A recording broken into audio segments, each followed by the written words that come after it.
People are increasingly aware of special effects and digital effects. There's a growing number of films that use them almost as a selling point.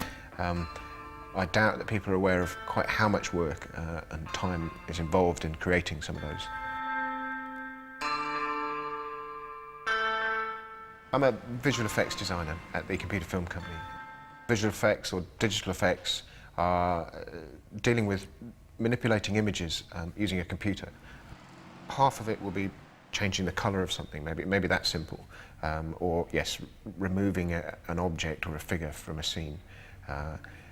But occasionally you're adding stuff as well, so you need to find something from somewhere else, maybe some other footage, or you're creating something completely from scratch on the computer that you want to fit into a scene and have it appear seamless and believable. Sometimes the work is very obviously effectsy, big explosions that have to be put behind an actor that you didn't want to film for real, or a setting in space, and there's a very clear kind of special effects look to that. Other times it's sort of less glamorous. I remember on Mission Impossible, the first one, did some not very glamorous work where one particular actor, in fact the star, got rather overexcited in one of the shots, and we had to remove some drool that was coming down his chin. Over the last few years I've worked on quite an assortment of films, including Mission Impossible, The Saint, Notting Hill, the Guinness commercial, Event Horizon, and we've just finished up work on Sleepy Hollow, which is Tim Burton's new film.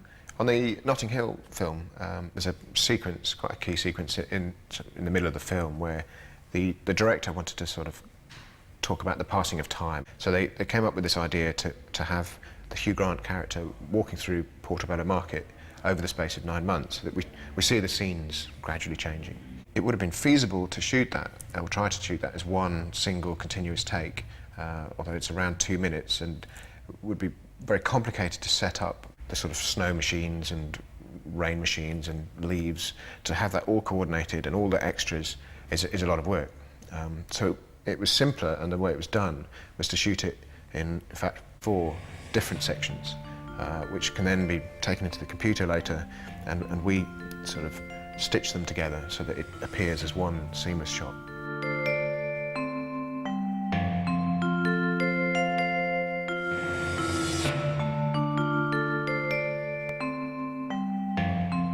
The technique we actually used in that is called a morph, which people may well have heard of, and used to be used in commercials a lot for quite radical things like changing a frog into a car. And in this instance we're using that same technique for something much more subtle.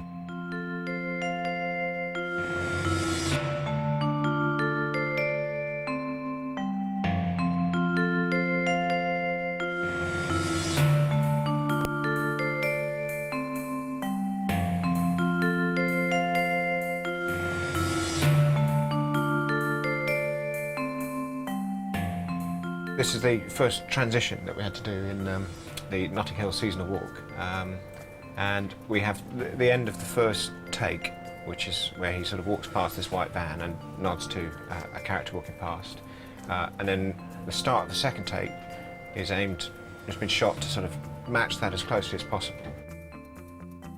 Within that transition, at the end of the first take, he's walking along and he turns to sort of to nod to another character.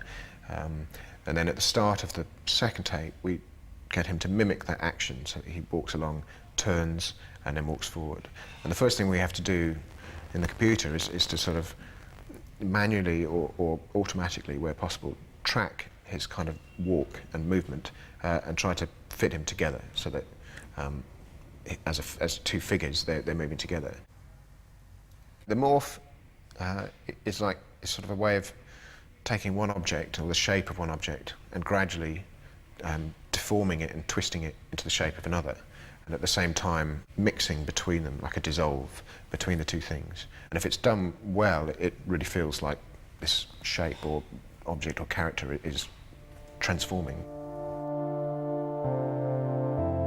Most of the time we'll be approached quite early on at the stage of a project. Maybe it's just at a script stage, or they have storyboards already in a very basic sketched out form, and we'll be approached to discuss the best way to film or approach an effect that they're after. It helps to have people with a digital background on set when there's going to be a lot of digital work involved. It's quite a new sort of art, relatively. Even if it's just to sort of reassure a director on set that you can say, yeah, we can work with that, that'll work fine. It'll help to have someone there for that. But the bulk of the work is sat in an office behind a computer. This section of the shot, we wanted to make look especially wintry to sort of contrast with the summer and spring sections. So we can make that darker and sort of colder in colour to accentuate that fact.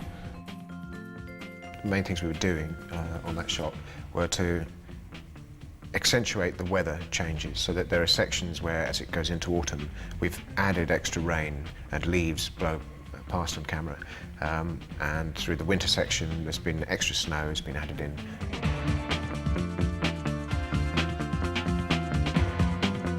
It's a good example of the work we do in that it's seamless. It's not really, it doesn't jump out as an effect. Hopefully people wouldn't watch it and think this is a special effect. It's something that sits within the context of the film. I think what I enjoy particularly about this job is its variety, that each new project presents new problems. Directors, luckily, are quite visually imaginative and come to you with quite different sort of approaches or different ideas. And each time, sometimes it's frustrating. You're sort of having to go back to the drawing board to think up a way around a problem, but it also makes it continually challenging.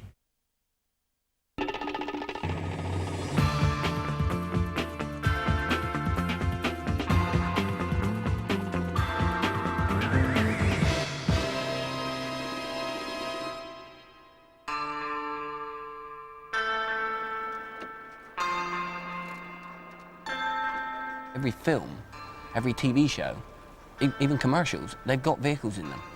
And if they have vehicles in them, somebody like ourselves has to supply them. And that's the real bread and butter of it.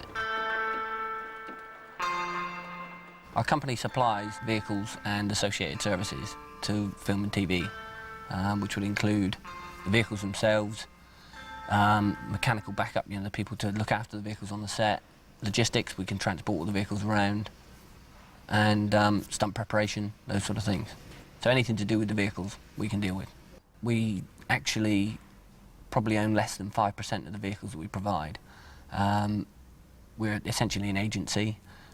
It would be impossible to own every vehicle that would ever be required, simply because if you owned a particular type of car, undoubtedly the production company would want one of those, but in a different colour.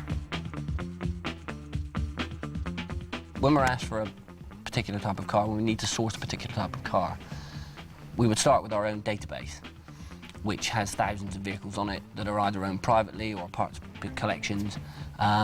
If the vehicle wasn't in there, then we would start to search further afield by getting in touch with dealers, new and used vehicle dealers, military vehicle clubs if it's military vehicle, owners clubs if it's just an ordinary type of vehicle.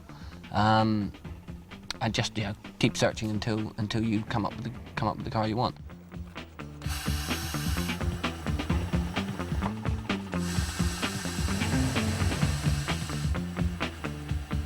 The Borrowers film was essentially about Morris Minors. On one particular day, we had in excess of 40 Morris Minors on set, and every vehicle had to be either a Morris Minor or in the style of a Morris Minor. And the vehicle that John Goodman was in had to be a giant Morris Minor limousine.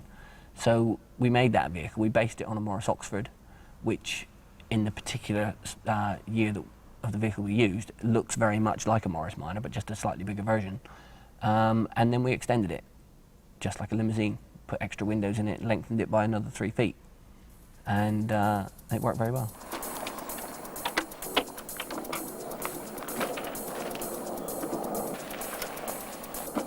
People at home would think that they wouldn't be able to make any money with a contemporary car, but they can. Most of the shows that are done, most of the TV shows and films that are done are contemporary. There is a lot of period stuff, but most are contemporary. And so therefore, vehicles that we look for the most are contemporary cars, and they can, as I say, sometimes be the most difficult ones to find. As a for instance, we had to find a red Peugeot 405 Estate, and with very little time to find it, you can't go to it. It was too old a car for the new Peugeot dealers to have one in stock. It's not the sort of thing that there is no Peugeot 405 Estate owners club, and so you're then restricted to, if we don't have one registered with us on the database, we have to go and find one. And eventually we may have to resort to driving around the streets trying to find the actual car that we're looking for. As well as supplying just the cars, we do supply mechanics that go with the vehicles, take them to the set, and depending on the importance of the vehicle, it would possibly be transported to set. And those mechanics are there to do whatever is required on the day, which may be to just literally keep the car clean, or to strip doors, windows out, screens out if necessary, just to assist the various shots that are trying to be achieved.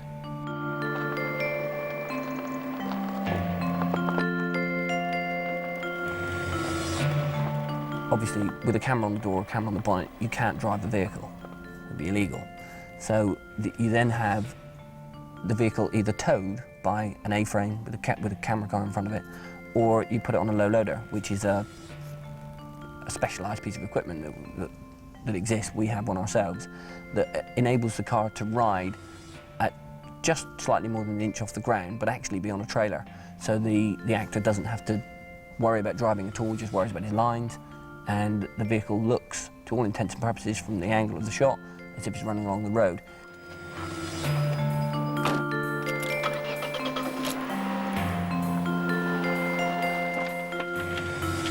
If we're watching a film that we've worked on, and I've actually been stood on the set while that film was being done, I know what was going on, and you can't help but actually visualise what you remember from there.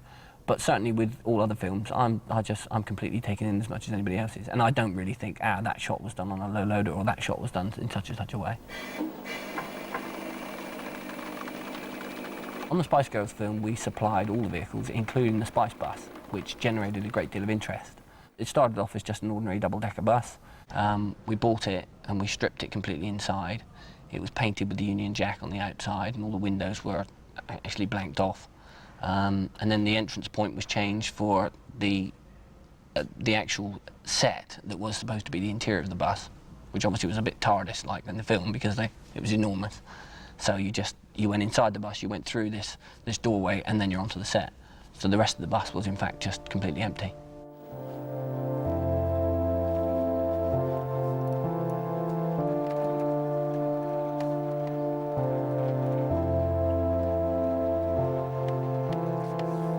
A frequent question we get is, so you destroy cars in shot, which we do sometimes, obviously, but 90% of the vehicles that we supply are just vehicles that are in the background, vehicles that are running up and down in the street behind the actors as they're talking, because everything in the shot is controlled.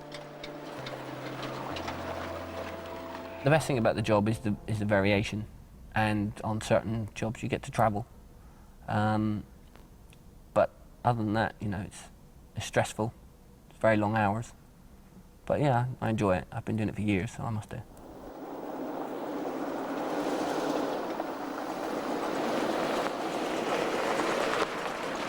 Everybody thinks that there's a glamour attached to it, but there isn't really. I mean, there's no glamour when you're starting. It's sort of, you're on a really cold, wet set at 6 o'clock in the morning, and you're there probably until 8 o'clock at night. It's not really glamorous at all.